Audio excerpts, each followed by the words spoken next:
once again, US President Donald Trump has signed two new executive orders seeking to further restrict birthright citizenship. Orders come just weeks after the Supreme Court rejected his earlier attempt, calling them unconstitutional. Now, the new immigration crackdown order takes a narrower approach than Donald Trump's previous directive. The order also targets categories the administration argues are not protected under the Citizenship Clause of the 14th Amendment. These include children born to people traveling to the United States for birth tourism, children of foreign government employees in the US, and the children of people classified as alien enemies in Donald Trump's language. The orders could also affect people born in US territories if Congress passes proposed legislation ending automatic citizenship there.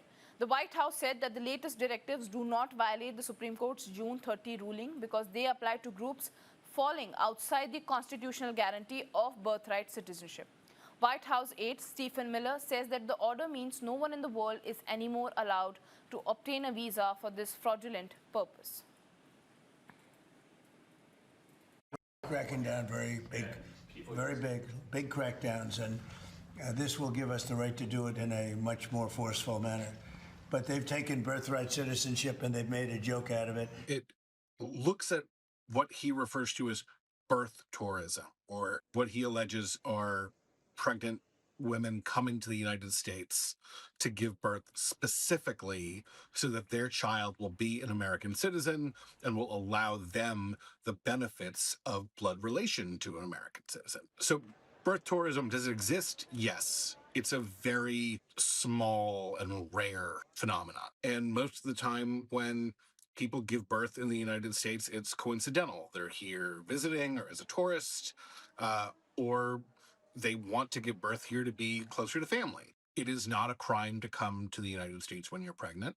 It's not a crime to give birth in the United States when you're pregnant. It is a crime to lie about why you seek entry to the United States. And this is what the president is trying to hook this order onto, to say that there are a number of people who deliberately deceive U.S. authorities specifically to give birth here. The second thing these orders do is attempt to create new categories of children who would not be eligible for U.S. citizenship, even if they were born in the United States. And there are traditional examples of that.